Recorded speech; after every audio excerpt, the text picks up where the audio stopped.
My brother slept with every girlfriend I ever had growing up, and so I decided to go no contact with him. But now that it's been over a decade, my parents are begging me to reconnect with him, putting me in a situation that I truly just don't want to be in because I just don't know what to do. Welcome back to Am I the Jerk? Dude, this is probably one of my favorite stories I've ever read in a long time because holy crap, I cannot imagine being in this situation. So please subscribe if you haven't already, click the bell, turn on notifications. We know you want to see the next video, so you don't want to miss it, so go ahead and do it. And please have a seat and enjoy because this first one is a lot of fun. Let's get started. Okay, so as the title suggests, I went no contact with my brother a decade ago, all because at that point, my brother had slept with every girlfriend I'd ever had at that point. This always happened while I was still dating them. Two of them I was very serious about and avoided bringing them home because of my history with girlfriends and my brother, and even those were girls he slept with. Every time I was reminded by different extended family members that we were siblings and that I shouldn't hate him forever for being young and dumb. He'd apologize some of the time, and a few times I refused to talk to him for a while afterwards, and he would genuinely act apologetic, but he just kept doing it again and again. The last time when I went no contact, he actually dated her for a while, and when he realized that I wasn't coming back around as fast as I had before, he apologized dozens of times and kept reaching out, but you know what? I just muted him and then blocked him and then just refused to be anywhere he might be. Now, my parents told me they would accept my response because they knew that he had hurt me and did me wrong, but they asked me not to hate him as much as I did. So I told them I would keep that hate from them, but I couldn't promise to stop feeling that way about him. After 2 years, things between my parents and I became really fractured. My brother was involved in a car accident, and he sustained some serious but non-life-threatening injuries. My parents called to tell me, and they wanted me at the hospital with the rest of the family, but guess what? I refused. I told them I did not want to see him, and they just said that, oh, it could be serious. And at the time, I was honest, and it still holds true, and I said, you know what? I don't care. And they couldn't come to terms with me feeling that way. Even though he wasn't in danger from the injuries, they said it haunted them that I would still be so hateful to my own brother. But I held back from admitting that I thought worse before. In time, I worked on rebuilding trust in therapy for myself. I met my wife and married her, and now we have a family together. And you know what? My brother has no part of it, and I have never let up on being no contact with him. My brother has tried to apologize several times ever since then, and I always tell the people he sends with letters that I am not interested in his apologies. Now, my brother has settled down with someone and he's now a father, but his baby was born very early and is very sick, and things are very uncertain for them right now. I've heard this from family, and there's like a fundraiser going on for them, and I read their story through that. And since this all started, I've been receiving extra pressure from my extended family and my parents to reconcile with him. My parents said that there is no better time to reconnect because if his baby passes away, having his brother will be everything to him. But I told them that I was not the person to do it. I did not have the love or care for him to support him, and yet they told me, oh, you need to let go of the past. You need to let go of the childish behavior. You need to be there for your brother during the worst time in his life. But guess what? I really don't want to. I still hate his guts and I have nothing kind to say about him. But seriously, the pressure is getting to me somewhat. My wife supports me either way, by the way, and she told me I need to do what feels right for me and not for them or for him. So I'd like to hear the advice of others before I make my final decision, which is heavily leaning towards continuing with my boundaries and just staying no contact. Because seriously, with all things considered, I just don't know how else to handle this. Okay, bro, I don't care about anything else going on in this man's life. I don't care if the brother is like in a car accident or his kid's sick or like his house is on fire. Bro, this guy was a menace when you were younger. This isn't like a situation where it's like, oh yeah, my brother's flirting with my girlfriend. That's kind of sketchy. This is one of those things where like he is sleeping with your girlfriends. He's snatching him up and says, all right, it's my turn. And just like, I don't know, like literally taking him to town. Like what is going on right now? And that's the thing your parents and like your extended family are trying to be like, oh, that's just the childish past. You gotta let it go. Your brother's suffering. Like, what? What are you talking about? That is not some childish thing. That is unforgivable because it happened more than once. Like, this happened like, what, 3 times that we know of? Every single time the original poster had a girlfriend, the brother scooped him up and said, let's sleep together. Like, what the crap? This is not some, like, childish dispute. A childish dispute would be like, my brother took my Pokemon cards and threw them into the river. Like, that's forgivable to an extent, unless it's like some super rare Pokemon cards and I could be like really well off. In that case, I would also probably have the same vendetta. But this situation, ooh, this one is just a little bit different. This is is just a little bit spicier if you ask me. So any amount of like suffering this guy's going through is just one of those like, oh yeah, I know suffering. I know the suffering of my girlfriend's being like, your brother's better in bed than you are. By the way, I slept with him. Like that is like, oh my God, I got hit by a truck 3 times. So dude, if I was in the original poster shoes and I was literally being confronted with like, your brother's suffering, you need to be there for him, I would look everybody in the eye. I would sit them all down and I would say, I don't care. This man slept with every girlfriend I've ever had. Who says he won't try and do that with my wife? Knowing this man's track record, like he could easily flip your wife. Like who knows, dude? So no, bro, if I was in your shoes, I would never talk to that man ever again. I would keep whistling into the distance and not think twice about it because his behavior is completely unforgivable, especially when you consider that this is not an isolated incident.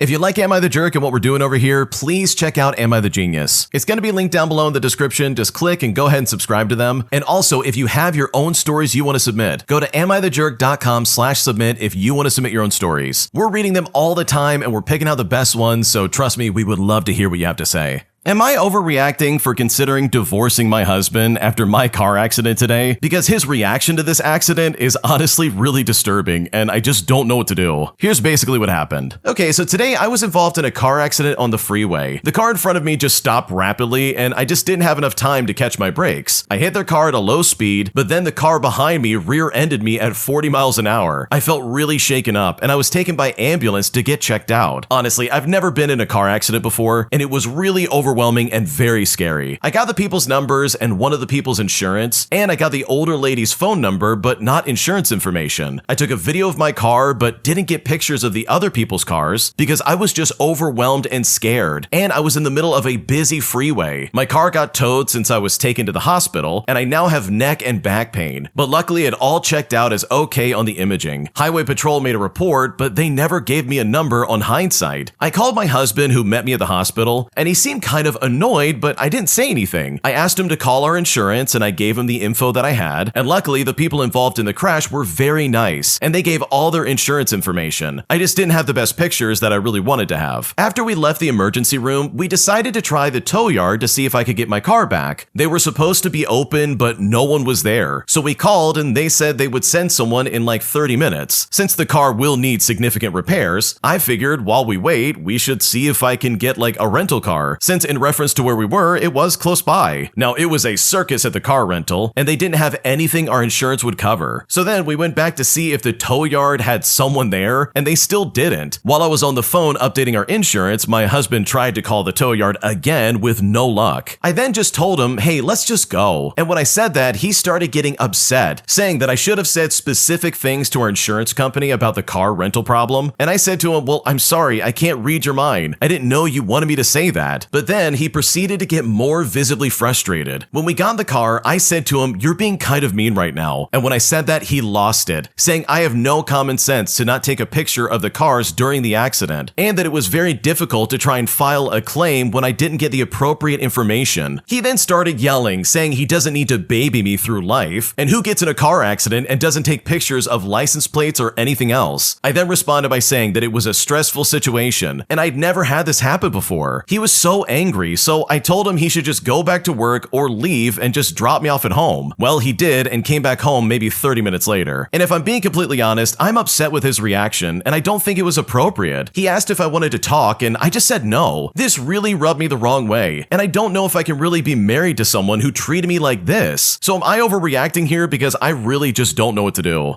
Oh my gosh, no, you are not overreacting. Dude, your husband is being so mean to you. He doesn't care for a second that you're like, I don't know, shaken up and trying to figure things out, scrambling to get your information together and take pictures, all while trying to navigate like, oh, did I get injured? I don't know what's happening. Like, people can go into shock and do crazy things. So it's not outside the realm of possibilities that you would forget things because you're so like in shock of what happened. So yeah, your husband is being a complete moron. He's being so unkind to you. In fact, he's almost treating this accident as if it's more of an inconvenience for him than it is for you. And it's like, dude, if that's the case, you're out of your mind. There's no way you should be treating your spouse like that. So no, you're not the jerk. You're not overreacting. And I think your husband is absolutely being a jerk for literally no reason. Am I the jerk for wanting to go to Japan without my girlfriend? All because she is constantly delaying the issue over and over again, putting me in a situation where I pretty much only want to go by myself because she's being so difficult. And now because of that, she's a little bit pissed off at me, and I just don't know what to do about this. Here's what happened. happened. Okay, so here's basically what's happening. I'm a 21-year-old man and I've always wanted to go to Japan ever since I was a little kid, but I've never really had the opportunity because money has always been tight. But now that I'm a working adult, I've had plenty of opportunities to afford a big trip like this, which eventually leads to the problem at hand. My girlfriend and I have been together for 3 years now, and we both share the excitement for Japan and agreed that we should both go. But every single time we've had the chance and the opportunity to go, she has said no, to which of course I was confused. So after a certain amount of times of having the idea rejected, I simply asked her why, to which she said, "Oh, the flight time is too long. I'm not used to being on a plane. I want to experience a few more flights before that," which I can understand because the flight time is like 18 hours. Now, bear in mind, she's only been on one flight abroad, compared to me, which I've only had like a few now, but my argument was that it won't change the fact that the flight will still be 18 hours, and it won't make it any easier even experiencing other flights. And at this point, I was really disheartened. But considering that I'm the main moneymaker, and I would have been paying all the expenses for the trip, I've decided to tell her that if she doesn't want to go, then that's fine, but I will be going on my own since I've been waiting patiently, and I've asked many times before, to the point where I would almost rather go alone instead. Now, of course she's mad about this, but seriously, I've ran out of options. So am I the jerk here for wanting to go by myself? Because I really don't know what else to do. Okay, dude, this is so weird that your girlfriend's trying to break up this flight into like multiple flights. Why not just take one long flight over there instead of having layovers? That sounds miserable. Like, dude, come on. At least you can like sleep on the plane to some extent. Otherwise, you're gonna be like, oh, 3 hours here and then 6 hours there and then another 10 hours here. Like, dude, you don't want that. Do it all in one go. Like, doing layovers like that sucks. And sure, it might be cheaper, maybe, but going to Japan is gonna be expensive pretty much no matter what. Like, in my friend group, I know plenty of people who have gone to Japan and it really is expensive. And yes, the flights are very long, but it's worth it. It's a good experience. It's a really good country to visit. So I completely understand where the original poster is coming from. But with that in mind, I don't think you're the jerk. I think you've really done the best you can in this situation, and the only person holding you back is your girlfriend, which is super annoying. So in that regard, I don't blame you for going by yourself, because otherwise I just don't see it ever happening.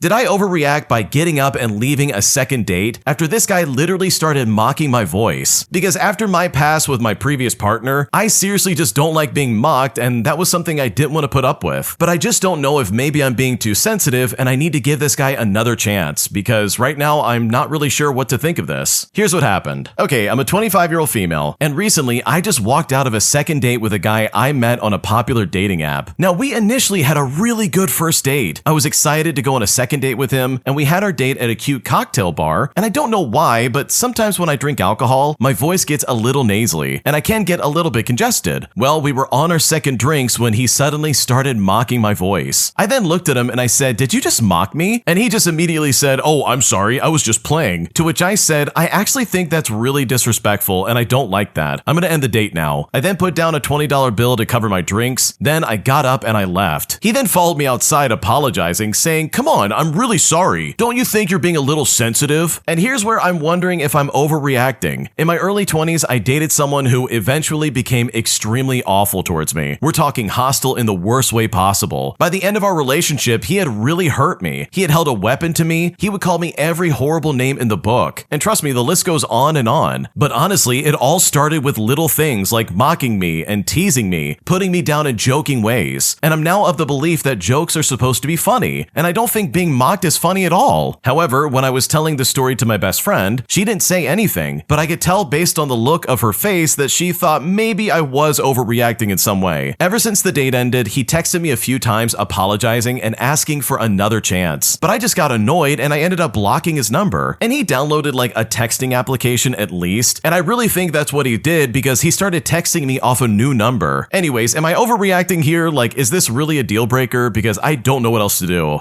Okay, in my opinion, I think if this is something that really is a hard line in the sand for you, then yeah, I think it might be time to move on to somebody else. And sure, you had a good first date, but the second date obviously left a really bad taste in your mouth. And in my opinion, I don't think there's anything wrong with that. So no, I don't think you overreacted, and I think you're doing what's best for you. My cheating ex tried to pass off her affair partner's kid as mine, as I unknowingly raised this kid for 5 months, only to then find out that he's not actually mine, which has been seriously devastating to find out about because right now I don't know what to do. Here's how it all went down. Okay, so I was in a troubled, emotionally awful marriage for close to 5 years, but I didn't leave due to the hope that my ex-wife may change someday. Needless to say, she cheated on me, got pregnant from the affair partner, and tried to pass the kid off as mine. I found out the truth by demanding a paternity test, and at this point the kid was 5 months old, and until that point I had raised him as my own son. We got separated and it has been pretty much no contact except for like practical stuff like splitting assets ever since around like 8 months ago. I will be filing for divorce after 4 more months since we are legally required to be separated for at least 12 months before we can get divorced. Now the thing is, I've always loved kids and I always wanted to be a dad. I know it was only 5 months, but I'm just not able to emotionally disconnect from the kid. I've been going through therapy and I know these things take time, but the pain is just too intense. I often wish that whatever happened was just a bad dream, but obviously it's not. Adoption, especially as a single man, is next to impossible legally in my country. And at my age, even hypothetically, if I were to partner up again, it most likely would be with someone around my age, which means the chances of having a kid is pretty low. It wouldn't be so bad if I found out about her infidelity very early on and just got separated, but I'm unable to come to terms with the fact that I was falsely made to believe that I was a dad, and I simply can't stop thinking about the kid. He even has my last name for crying out loud. Or rather, he did, but I don't know if my ex even got it changed. I've been in support groups and stuff, but they only help temporarily. So I'd really like some suggestions or advice on how I could possibly get over this and somehow accept me being a dad will just remain a pipe dream, because right now I don't know what to do.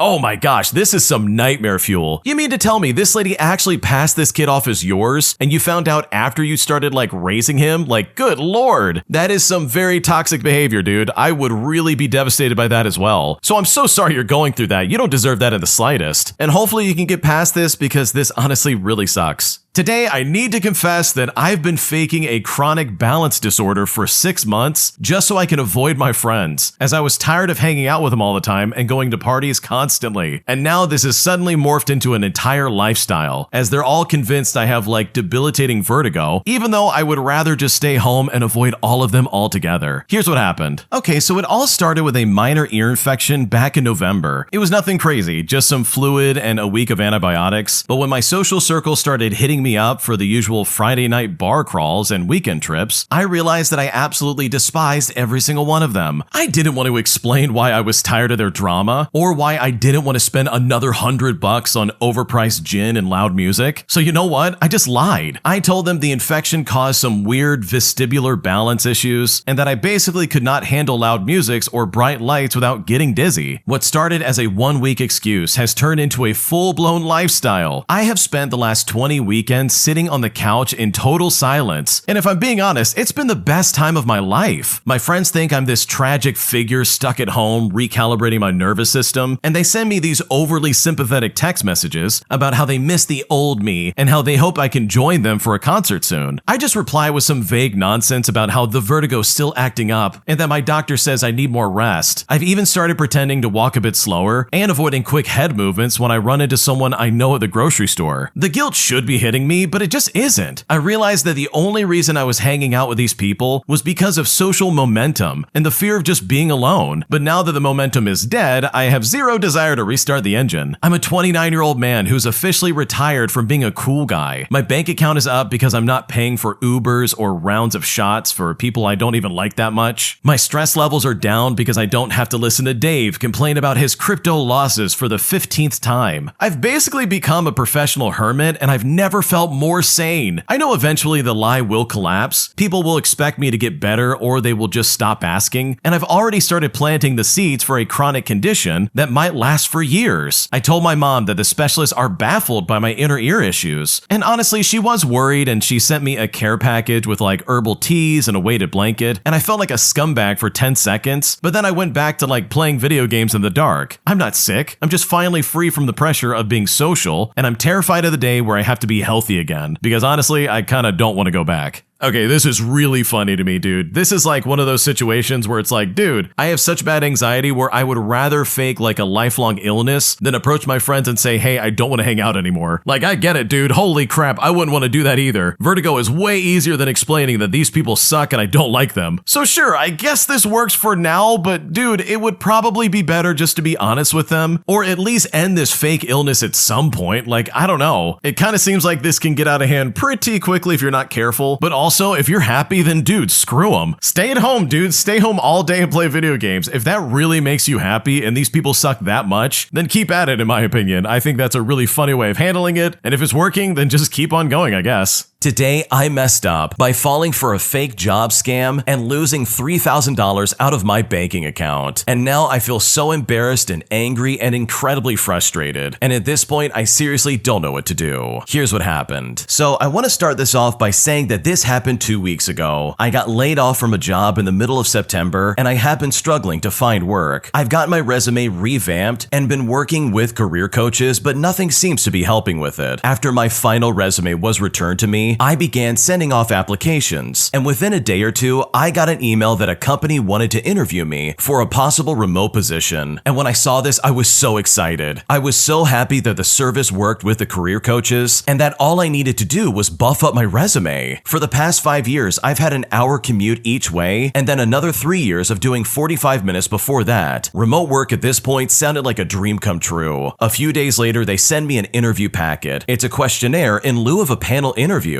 A little strange, but not unheard of. All the questions were legit questions, and the technical ones were very technical. Some companies understand that asking someone to come up with the optimal solution right on the spot and under pressure makes them miss out on good candidates that are just awkward in those situations. This was a mathematician role, so it goes doubly true. I spent the next day working on the interview packet and forwarding drafts to my career coach to make sure that I wasn't sabotaging myself by being too honest, as I'm not a great salesman and I'm open about things I struggle with, instead of claiming I was some kind of amazing employee. The coach said everything checked out and that after a few revisions, I had a pretty good interview packet, so I proceeded to send it off. Well, a few days later, I get the congratulations email and I'm ecstatic. I finally have a job doing something I like and I get to do it in my pajamas. I accept the offer, and the next day they send me the offer letter and ask me to sign. I review the contract closely as I'm a paranoid person, and so far it seemed a little bit strange that I haven't talked to anybody on the phone. The contract has all the right logos and address, the pay is well within the range of the job, and everything passes my personal checks. So I sign the document and I send it back. The next day they send me a check for $5,000 for work equipment, and my boss gets in contact with me to set up my training and explaining the day-to-day process to me and getting a feel for where my coding skills are currently at. And again, this is not out of the ordinary. I've had jobs that have sent me checks before for relocation and equipment, but just because I'm paranoid, I do some due diligence. And boy, do I wish I had done that sooner. The domain name for the email address of the HR person looks legit. No tricky characters or misspelled letters. The person I'm emailing is the actual HR person at this company, and my boss is an actual manager at the company as well. The check has the right watermark and addresses on it. It is signed by the actual CEO of the company. I mean, everything is checking out. My boss tells me I need to use their vendor to order the computer, as well as anything else that might come along with the computer. The first blatant red flag popped up here for me, but the vendor site looked legit, and it was a 10% discount off of MSRP for the equipment that they wanted me to have. So I sent $2,000 to the vendor. The order goes through, and I breathe a bit easier now, comfortably believing I have a job, and that this is not a scam, which is where they wanted me. I'm buttered up and my brain is smoothed out. The location of the company was Eastern time zone, and I live in Mountain time. So the next morning, I woke up at the respectable unemployed hour of 10 o'clock in the morning to a series of text messages and emails from 7 o'clock in the morning saying that they're trying to get a hold of me and they need me to send $1,000 to the vendor for some additional equipment. Now, if you've ever been desperately unemployed, then you know that occasionally you do some dumb stuff in hopes of a job. You know, stuff like accepting lower pay, taking something that you're overqualified for, or in my case, worried that they're going to fire me before I even get started. So half asleep, I send another $1,000, but my idiot self can tell something is up now. A couple of hours later, they try to get me to send more money, and I tell them that I hit my card limit for the day and I couldn't spend any more. more. So they then asked me to do something that I honestly never expected. They asked me to go to a Bitcoin ATM just so I could send them Bitcoin. At that point, my heart sank, and I realized that not only was I getting scammed, but that I was also out $3,000, which is money I need to survive as an unemployed person. I start reviewing everything and notice that I've literally been strung along this entire time as if I'm in the game BioShock. As I scroll through the messages, the amount of times they strung me along suddenly leapt out to me. I mean, how could I be so stupid? I decided to keep these guys going for a while instead of immediately calling them out. I figured if they're wasting time on me, then they can't use it on someone else. Meanwhile, I went on LinkedIn and found the cybersecurity manager and hit him up asking him what's going on. I end up talking to one of the managers that confirmed that it was indeed a scam, that I had a real check that belonged to the company, and that all the documents were real, but it just wasn't real for me. I then call up my bank and I'm filing for fraud and making a police report. Obviously, there isn't much they can do for me, but there's always a chance that a scam this elaborate could be undone by them not using spoof numbers. As we come to a close of my lengthy tale, I do have some relatively good news. I have gotten back the $1,000 I sent out. I have no idea what happened to the other $2,000, and I'm definitely not holding my breath, but it's something. If you've ever been scammed before, I can now tell you that it is one of the worst feelings. You feel dumb, embarrassed, angry, and ashamed. You feel afraid and so many other emotions. I've always said that everybody is vulnerable to at least one scam, and you know what? I finally found mine. I'm lucky to have a supportive wife who hasn't yelled at me yet somehow about being dumb, and at least I can talk to my dad about how much this sucks. So the moral of the story is that everybody is vulnerable, and if you're shaking your head right now saying, no, that could never happen to me, well, guess what? This especially could happen to you. So it's better for you to stay safe and stay smart so that you don't fall for scams in the way that I did. Wow, what a crazy situation. If I lost $2,000 just like that, I think I would lose my mind. Like, first of all, the fact that they're scamming people who are looking for jobs, that is such a disturbing thing to do to somebody, and it's honestly just so unfair. Because then you run into people like the original poster, where they are literally desperate for a job. They're trying their best to stay afloat and not miss out on all the money they could be earning. They only have a couple $1,000s to their name, and they are literally just trying to make ends meet. So when they think they have this big job and they're doing exactly what these people say, it can be very easy to fall for this kind of stuff. I mean, I'm pretty sure if I was in this original poster's shoes, I might have fallen for this too. I really think it can happen to anybody if you're not careful. So sure, this is a mess up to a degree, but at least now you know exactly what to look out for in the future. But it honestly just really sucks that you had to learn this the hard way. If you like Am I the Jerk, you're probably going to love Am I the Genius. Check it out, link down below in the description. Also, go to amithejerk.com/submit if you would like to submit your own stories. An entitled military veteran demands that we stay behind for a special event, claiming that he is more than qualified to take care of this hyperactive 7-year-old kid. So we decide to maliciously comply and literally watch this man fall apart at the seams, unable to control this child who was clearly never going to listen. Here's what happened. So this happened years ago with myself, a friend, my then boyfriend, and his daughter. We couldn't do much for toys for this particular Christmas, but our family was nominated for an event called Shop with a Veteran. It's where kids go to a Walmart with a veteran and can pick out their own Christmas gifts with a set amount of money donated by civilians and other veterans. The thing is, only the veteran can go in with them. I had later found out it was because some parents had earlier tried to persuade their kids to get things that were more catered to parents or another child instead of the child who was nominated. I can definitely understand the rule being enforced for this, but some children should have their parent with them pretty much regardless. My boyfriend's daughter was diagnosed with severe ADHD and had taken her medication, but she had gotten very excited when she found out about going to get Christmas gifts of her choosing. We found the lady hosting and explained to her about the daughter's ADHD and how she can be a whirlwind when she gets excited, and how she doesn't like to listen to people she doesn't know. When we explained to the lady hosting the event that one of us really should go in with his daughter just to make sure she behaved, she understood and talked to the veteran who was going to shop with the daughter. We immediately argued, claiming he was tired of parents wanting to pressure their kids to getting things they didn't want, and he wanted the daughter to have a good time picking out her gift. The lady tried to explain the situation, but the veteran wouldn't hear any of it. I clearly remember him grumbling at us. He said to us, "I've been to war, I can handle a kid." So I thought to myself, okay, you're gonna get exactly what you want. After the veteran took the daughter into the store, we saw two friends going in, and we didn't know that they would be there, but we were happy to see them nonetheless. Well, my boyfriend caught up with them and asked one of them if they could keep an eye on the daughter and the veteran. My boyfriend then emphasized that the veteran clearly thought he could handle his daughter, so they should just let him handle her. We waited for about an hour when the veteran returned with the daughter. She was grinning ear to ear with all the presents that she was able to get, and the veteran looked exhausted and like he had been through an absolute nightmare and back. He then yelled at us that the daughter was the most disrespectful brat he had ever met, how she just had to touch all the toys and threw everything she wanted into the shopping cart, and she was a nightmare when he told her she couldn't have everything she picked out. Well, my boyfriend packed his daughter's gifts in the car and then took her back inside to start our grocery shopping. We couldn't do it while she was in there with a veteran because we had to wait outside for when they were done, so we could immediately take her and her gifts, which is understandable, they weren't babysitters after all. I decided to talk to the veteran and told my boyfriend that I'd meet him inside. I asked him if he was okay, and he said that he was fine, but then asked us why didn't we tell him that our daughter was crazy. I promptly corrected him by saying that she was not crazy. I explained her ADHD to him and how we only wanted to go in with them so that she would behave. We know that she knows to behave around us, at school, and at grandma's house. We explained how she doesn't like to listen to strangers, even if we know them and she doesn't. I apologized and told him that not all parents want to go in to use this as some kind of excuse to get their own gifts. Some genuinely just want to make sure their kids are behaving. Later in the store, our friend caught up with us and told us everything that happened. The daughter had run up and down the toys aisles. She kept going back and forth from the toys to the cart, throwing in anything that she could get her hands on. She even screamed at the veteran when he put some toys back, which is typical behavior when her normal authority figures aren't watching. When she was satisfied with the toys she did get, she kept asking for candy at the checkout, which is something she asks of pretty much anyone when we go to the store. It was amusing to us that a grizzled military veteran was outmatched by a hyperactive 7-year-old. We have since then been much better off, and we donate money to this event every year, and even toys for any toy drive they have. The veteran still does the event, but he's more understanding when certain children need their parents to go with them. He does get the odd, pushy parent every now and then, but now he handles them, rather than flat out denying all parents from ever going in. Yeah, that's what I like to call someone not knowing what they're getting into. Like seriously, if the parents are literally coming to you and being like, wait a second, we really should be present for when she goes into that store, that's probably a clear sign that yeah, I should probably listen to them and put my pride on the back burner so that I can have something to work with here. Because clearly this girl was like absolutely obnoxious. She was running all over the place, throwing toys in the basket left and right. She was acting like a kid who clearly had ADHD. And I also echo the way the original poster felt. I find it hilarious that this guy thought he could handle this child. So good for you for maliciously complying, because this guy clearly was not gonna get it. And at least now it seems like he's learned a very valuable lesson about letting parents come along if they really request it. My entitled boss constantly screams at their staff anytime they even walk in the building, demanding that they work right away. So I decided to set up a resistance, coordinating with everybody in the office to only show up right when we were supposed to clock in. And I've never felt more satisfied to get back at this boss in a really subtle way. Here's what happened. I used to work in a trade shop run by a great boss everybody got along great with. That is, except for one very specific department head. Let's call them Bumblebee. For reasons that are unrelated to this story, the boss decided to sell the shop to Bumblebee, and in the wake, the majority of the staff quits within months, leaving us completely understaffed. I naively decided to stick it out and assumed that Bumblebee would hire people to fill the empty positions. But guess what? They didn't do that. We go from a 15-person trade shop all the way down to 5 people within a year, and that includes the 6 people who turned over. One of the many issues that developed, and trust me, there were many, was Bumblebee's inability to schedule or think through actions to the end and just plan ahead. While I worked there, which was about 2 years with the original boss, I often came in 10 to 15 minutes early due to the nature of my commute. I'd come in, unload my stuff, make some coffee, small talk with the coworkers, have some small talk with my boss, but we never really started work until everybody's scheduled start time. When Bumblebee took over, the moment you stepped into the shop, they immediately started to bark orders at you, regardless if you were in the building 15 to 20 minutes early. Now at this point, I'm the most senior, and I'm the person left at the shop from the old regime, and when I would point out that we technically were not on the clock yet for another 15 to 20 minutes, and that I want to make some coffee, coffee, Bumblebee would just snap at you, telling you to do it now because so-and-so is coming right at opening. So I started to wait in my car, bringing coffee from home, and would only walk in the door as the last minute was changing. I was technically never late to work and was ready to work the moment I stepped through the door. I don't know if Bumblebee caught on, but the rest of the staff did and followed suit, especially because I told them to. For the remaining months I lasted there, all my coworkers would still often show up early to work, but all would wait in the vehicle, and at some point one of them had a minivan and we all would just party in there, with all of us eventually going in as a group. Anytime a new person joined the staff, because someone always walked off, we would also warn them of what was happening. Well, it's been several years since I worked there, and I don't know any of the current staff besides Bumblebee. I happened to be doing an on-site install nearby at the time that the shop would be open, and I looked over in the parking lot in front of the shop, and just like clockwork, a minute before the shop was scheduled to open, about 6 people got out of their vehicles and headed in. Now, I may not work there any longer, but it's nice to see that my resistance is still going on. Honestly, this is really the best way to go about doing this. It's bad enough when you have a manager who just sucks at their job and can't even schedule people properly or on time. Like seriously, what's up with that? But you also have a manager who is very clearly a hothead. I mean, they were barking orders at you the second you walked in the door. Like seriously, I came in early to have a cup of coffee and try and gather my thoughts. I didn't step in the building to then start working off the clock. Like seriously, don't try and make people work off the clock. Give people a second to gather their thoughts and try and have some semblance of happiness for their job that day. But you know what? With all things considered, I personally think the way the original poster went about doing this was really smart. They didn't technically break any rules, but they did decide, you know what, we're not going to take this any longer. And so they literally started a resistance to be like, no, we're not going to work until we have to clock in. And honestly, with all things considered, I think that's a great idea, and it's really funny to see that that tradition is still ongoing. My boyfriend's house is absolutely disgusting, and now after visiting and experiencing this disgusting environment, I'm now reconsidering my entire relationship with my boyfriend, and at this point, I seriously don't know what to do. Here's what happened. So I've been seeing and dating this guy since July, and things have been going really good. It's a long-distance situation, but we've managed to see each other at least once a month. So far, he's been kind and thoughtful, and no major red flags were detected on my end. Well, that is until recently. The first time I flew out to visit him, I decided to stay at an Airbnb since we were getting to know each other, and I wanted my own space. The trip went super well, and I had an amazing time. Last week, I went back and he invited me to stay with him this time. He lives with his brother and dad, but his dad was away, so it made sense and I agreed. When I got to his house, it was late and dark, so I didn't notice much other than a weird smell. They have 3 dogs and live on an island, so I figured that had something to do with it. When I woke up, I started to notice the house was pretty dirty. Things were scattered everywhere, the bathroom had dog hair and dirt, and overall it looked like it hadn't been kept up in quite a while. Now, I tried to look past it since there are 2 guys living there and I kept a positive attitude. Nobody gave me any rundown about the situation or apologized for the mess, but I figured his dad might have a small hoarding problem of some sort. On the second day, I started to notice even more things. The dogs don't get walked, so they go to the bathroom inside the house and in the laundry area that's right by the kitchen. They only get let out to the side yard from time to time, and the dogs have to pass by the bathroom to get to it, which explains why there's so much hair and paw prints and dirt all over the place. I even started feeling uncomfortable showering there because I didn't feel like I was in a clean environment, and I feel terrible for the animals. Then, a really awful smell that almost made me throw up appeared from the laundry area. He mentioned it, and I asked him what he thought it was, and he said it was puke from the dogs, but he couldn't see where it was coming from. The day after, he wanted to invite his friends over to hang out, so I told him he'd have to clean up that smell at the very least before they arrived. He told me that he would if he had the time, and I started to feel even more disgusted than before. Well, he didn't have enough time for the next day, and his brother and him figured it was a great idea to burn cantaloupe incense right before their friends came in just to try and mask the smell. They were hanging out on the table right by the smell the entire time they were there. At this point, I was beyond grossed out. I spoke to him about it, as well as the mess and the lack of urgency to clean up the smell, and he said that staying on top of cleaning with the dogs was an uphill battle, and he had to some degree just given up on even trying to keep things clean. He also told me that he doesn't plan on living like that once he lives lives on his own and will not be getting any pets. As for the smell, he told me that he didn't think that it was puke and thought it might be some sort of animal or rodent and didn't want to clean it up and find something in front of me, so he brushed it off as much as he could just so he could get to it after I left. I told him I would have rather seen whatever it was and saw that there was at least some initiative on his part to clean it up right then and there, as opposed to letting me think that it's not a priority to live in a clean space. I feel weird because cleanliness is very important to me, and I just can't imagine what I experienced. I do not want, nor could I live like that in the future, and I kind of want to end it, but he is a great guy in all other respects, so now I'm honestly at such a loss and I seriously don't know what to do. The way your boyfriend is living is absolutely disgusting. Like, he is letting the dogs go to the bathroom inside the house, he's letting these smells and the awful mess just pile up, and he has no initiative to try and take care of it like right away, or even in like, I don't know, the next hour or so. Like, this guy is super lazy, and trust me when I say this, I am right there with you. How can anybody live that way? That seriously is so disgusting it's not even funny, and I really think it's wise of you to identify this as a massive red flag. And here's the thing, I don't believe this guy for a second when he's like, oh yeah, I'm not gonna live like this when I have my own place. It's like, buddy, yes you absolutely are. If you're willing to let this slide in this kind of environment, then you're absolutely gonna let that slide in another environment. Claiming you're not gonna do that in a new place, all without any kind of evidence to back that up, in my opinion is just a straight up lie. Like, he couldn't even hire like a cleaning service to do a deep clean all day, like even while he's at work or something like that. I mean, it might be expensive, but good lord, it's better than what they're living in right now. So honestly, I don't blame you for reconsidering this relationship, because this guy lives like an absolute slob, and that in my opinion is absolutely unacceptable. My teenage stepdaughter has been caught being a bully to another kid just because she's poor, mocking her because she doesn't have a lot of money, while also acting like a spoiled rotten brat. So I decided to punish her and put her in her place for acting like a bully and treating people like garbage. And now as a result, I'm being called a jerk, and I'm not sure if I went just a little bit too far. Here's what happened. So about 2 months ago, my wife and I learned that my stepdaughter, who's 16, was bullying a girl at school over being poor, as well as getting free lunch at school and not being able to afford necessities, such as her own car and other stuff like that. Now, our daughter was kind of spoiled. We provided her with everything she needed, along with an allowance and a part-time job at my company, and we own a small family service business. We've been considered middle class, doing things that other people weren't as privileged to do, such as buying our daughter a car on her 16th birthday. I come from a family of immigrants and was considered in poverty growing up, so after learning about the bullying, I was furious as we thought we didn't raise her to behave that way. She was in honors and top ranking of her class. I tried to talk to our daughter over why she would do that, and I was disturbed to learn it was because she viewed that girl as trailer trash, which really irritated me. The girl, from what I learned, is very smart and works hard. She bought her own beater car all by herself and works 2 jobs. She considered the money our family had as our family's money, so I put her in her place and told her that it was not her money, but instead it's my money and her mom's money. So I decided from that point I was spoiling my daughter too much. We ended up taking away her latest iPhone and replacing it with my iPhone 8, and we had it set up with a talk and text plan. We took away her family credit card, we sold her car along with her MacBook and other luxuries. I also told her she would have to find a job without nepotism and work a minimum wage job like everyone else her age, because I'm done giving her handouts if she's gonna act entitled. Fast forward 2 months later, and she is working at a fast food restaurant with us driving her around. She doesn't talk to me unless she needs something like a ride, but is very upset with me. My wife feels like I'm taking this too far because it's affecting her social status as well as her grades and schooling. I, however, feel like she needs to be humbled because I cannot have a daughter who will disrespect people just because of the amount of money they have. I also feel that her behaving this way will affect her younger sister and how she perceives the world. So am I the jerk for punishing my 16-year-old stepdaughter after the way she treated this other girl? No, you did the right thing in my opinion. You are absolutely not the jerk. You not only taught her a valuable lesson that no, you can't just have whatever you want in life, but you also showed her the consequences of her actions. And this is something that's really important to learn early on. Sure, she can be angry with you and upset that you're punishing her, but honestly, if I was in your shoes, I would rather have her be mad at me than to passively allow her to terrorize another girl at school, all because of the money she doesn't have. And also, how entitled can you possibly get? She thought thought the money that you and your wife had was somehow like a golden ticket to her acting like an idiot. And that, in my opinion, is so uncalled for. You simply shouldn't treat people like that. Like that girl who doesn't have a lot of money, she clearly works hard to have good grades and to be relatively smart. I mean, literally, it sounds like that's all she has. So to have this girl come in and be like, wow, you're so poor, you're nothing but trailer trash, and just putting her down and mocking her the entire time, like that's so inappropriate, and it's really good that you corrected her. And I think I could argue to some degree the way your wife feels. She probably thinks that taking her car away and all this other stuff is only going to damage her, and I can kind of see where she's coming from to an extent, but this is a valuable lesson for her to learn, because honestly, the world needs a lot less bullies in my opinion. And if you can teach your stepdaughter that being a bully is never a good idea, then that, in my opinion, is a lesson well learned. If you like Am I the Jerk, you're probably going to love Am I the Genius. Check it out, link down below in the description. Also, go to AmITheJerk.com/submit if you would like to submit your own stories. An entitled Karen constantly comes into our restaurant complaining and criticizing every single food item she ever gets. And after dealing with this for so long, my manager gave me express permission to deny her service if she ever gives me a hard time ever again. And I'm honestly so blown away by having this power that I'm now seriously wondering how I'm even going to handle it. Here's what happened. So when it comes to my job, we still have people who are just starting to come back out after the pandemic. This means they're in for a complete shock with how much has changed concerning service, portions, and prices. They always announce right as they sit down at my table that this is the first time they've dined out since 2020, so I know to proceed with caution. I also use this information to gently explain that things have changed concerning prices and supply issues, but I'll ensure they'll still have a good time. I actually want to retrain these people on how to behave because I want them to come back, but trust me, it is a lot of hand-holding. This one woman has been back once a week for 3 weeks at least. She orders something different every single time, so I know she's at least open to the dining out experience. But trust me, she is never ever happy. No matter how many explanations I offer up or how many quality checks I do, I'm always told after she finishes 99% of her meal that it wasn't good and she won't order it ever again. None of these issues are mistakes though. They're just smaller portions. Or it's a different sauce or it's a different cut, stuff like that. I've even gone as far as to explain how all the local food distribution companies have gone out of business and we are now codependent on two. She might say something like, oh, so Joe's Bakery no longer delivers the bread? I say to her, ma'am, Joe's Bakery has been shut down for 3 years. He doesn't deliver anything. Honestly, I'm so done with this lady. She brings in new people each time, which I appreciate and wanted to work with, but she's not doing us any help. I expressed myself to my manager and have been given the go-ahead to either refuse service with an explanation the next time she comes in, or after her next meal, ask why she keeps coming back if she's never happy. And honestly, right now, with all things considered, I don't know what to do with all of this new power. First of all, your manager is awesome. They not only heard exactly what was going on, but they decided if you want to refuse service, then by all means go right ahead. And that is honestly like the golden ticket. Like, I don't think I've ever seen a manager willingly give out that kind of card to their employee. And it first of all comes back to the point that they really do trust you. Like, they know you're not going to be like, you looked at me wrong, I'm not going to give you any service. Like, clearly you're going to use this in a way that's constructive and you're actually going to use it for the people who give you problems. But to have that kind of power at your fingertips, that is seriously such an awesome thing to have. Because I'm right there with you. People have turned into weirdos since the pandemic. Like, especially in customer service and like restaurant settings, people have become so entitled, it's honestly obnoxious. And it's so unfair to the workers who are just trying to get things done and make a paycheck. So good for you for being trusted with this power, and hopefully that lady comes in with a better attitude next time around, because otherwise she's gonna find herself with no food on her plate. My mom and stepdad claim to understand how busy my life is right now, but then turn it around on me and complain as if I never do anything for them. And at this point, I'm just so exhausted and I'm just so done with all of this, and I seriously don't know what to do. Here's what happened. So I'm caught up in the middle of an argument between my mom and stepdad at the minute. My stepdad left her in June following an argument that turned sour between the two. The problem they both have is that he's a heavy drinker and my mom has anger issues. So combine that together and they just clash. Anyways, regardless, this argument between the two of them has been going on ever since, with both of them promising me they won't get me involved, but that is all they have done. My life is hectic at the minute. Me and my girlfriend moved in with my grandma 18 months ago, and this is right after her dementia diagnosis expenses, so we live and care for her at the moment. We've got an 8-month-old baby boy who keeps us on our toes. And on top of that, I started my own business in June, and most days I'm out working 12 plus hours a day. I literally get up and out the door at 6 in the morning. I drive most of the day, and I'm limited to when I can text and be on the phone. I get home at about 6 p.m. on average, where we sit down, we eat some food, we wash up, then we have our little boy in a routine at about 7 o'clock p.m., where we get him ready for bed with a bath every 2 nights. That's a bottle, book, and then trying to settle him down. And this is also while trying to make sure that my grandmother's needs are also being met. Then we have washing up to do, sometimes bottles to wash and sterilize. Then we maybe get into bed at about 9 p.m. just to settle down, but I have to sit there on my laptop catching up on administrative things for the business that I don't get the chance to do during the day. We maybe get to sleep at around 10 to 11 o'clock p.m. Then I'm right back up at 5 in the morning, and then I just repeat it. I barely see my little boy apart from bedtime most days, and it honestly breaks my heart. My stepdad recently saw me have a mental breakdown in regards to my grandmother's dementia only a matter of a month ago or so. Then, not long after, he started kicking off at me over text messages and emails, throwing things in my face that he's bought me over the years, and telling me how awful and ungrateful I am. Then he's even gone back to my mom saying I never ring him, or even visit him or care about him in the slightest, so my mom's responded reminding him I'm working all the time now, while also caring for my grandma and baby, so she's basically pretending that she cares. Her freezer broke yesterday, so she had asked me if we had any room for anything in our chest freezer. I told her we did a big shop over the weekend, and I don't think we do, but we could probably squeeze in some essentials. Then she messaged me this morning telling me that I was no help to her yesterday when she needed it, and all her food is now going to waste, and that my stepdad is right. I just don't have the time of day for them. So you know what? They're right. I don't have the time of day for them. They're exhausting whilst I'm already exhausted myself. They both want constant attention. Me and my girlfriend are absolutely exhausted with everything because we get so little help as it is. There's just not enough hours in the day to get things done. I know it's not always going to be like this, but at the minute it absolutely is, and we're really struggling. I simply can't be bothered with any of it. I just can't please anybody, and at this point, I just don't know what to do. Your parents are being so obnoxious. Like seriously, they're not only throwing things in your face and treating you like garbage for not giving them enough attention or whatever's going on there, but they're also using you as a pawn in their own game against the other person. Like just look at the way your mom responded to your stepdad, pretending like she even cared about you in the first place. Like that is super toxic, and it's all manipulation in my opinion. And when it comes to your life in general, I really think it wouldn't be a bad idea to just focus on your family and your grandmother. If your mom and stepdad want to play these stupid games of guilt tripping you and making you feel like garbage, well then guess what? They can do that by themselves. You do not have to jump into their toxic cyclone. They are literally grown-ups, and they need to pull themselves up and learn to lean on themselves. You're not responsible for them, and you can only do so much. Because I know if I was in your shoes, my focus would be my girlfriend, my baby boy, and my grandmother. And anybody else, especially your parents, are just gonna have to take a second place spot. Am I the jerk for throwing my mom's words back in her face by saying that I won't help out around the house because apparently that's a woman's job? Here's what happened. I'm a 28-year-old male engaged to be married to my high school sweetheart. Due to some financial insecurities that we used to face, we moved back in with my parents for a little while until we were able to afford to rent an apartment. I've lived with my parents in the past, of course, but then I moved out with my fiance for 2 years. Now we've moved with my parents for a while until the house we want to rent is available, which will be in 2 months. For context, I have a married older sister who's in the brink of divorce with her husband because he's doing nothing around the house. He simply comes back from work and sits and plays until he goes to bed, while my sister does all of the housework on top of her full-time nursing job. My mom believes my sister is unreasonable for her demands towards her husband and believes it's a woman's job to do housework and cater to her husband, even if she works a job. Also, when I live with my fiance alone, she would always badmouth my fiance for forcing me to help out around the house, and always said that as a woman, she's not taking proper care of me, her soon-to-be husband, because I also cooked and cleaned and did the chores, as well as many things around our home. Even now that we live in my parents' house, when we need to do laundry or anything like that, I don't expect my fiance to be the one to do it, and I do it many times myself as well. My mom doesn't like that, and claims that my fiance has me as a maid. Now, despite all that, my mom demands that I help her around the house when it's housework work that she wants to do. And I do always do my part since I live here, but for her, it's never enough. And I'm a lazy son who doesn't care about helping his mother. After all the ridiculous stuff she said about my fiance and my sister's traditional roles, I told her, okay, you know what? I'm not gonna help out around the house then. That's a woman's job, remember? So don't demand from me to help you with the chores, since it's a woman's job and I'm a man. Now, I keep defending my sister, and I keep contributing equally to my fiance and I's chores. I just refuse to contribute any helping hands to my mother, since she believes that she's entitled to help, but my fiance and sister are supposed to be maids. My mom has badmouthed me to the entire family right now, and whenever someone visits, they scold me and call me a jerk, basically for being lazy and not helping out my mother. So am I the jerk for giving my mom a taste of her own medicine? What should I do? It really sounds like your mom has some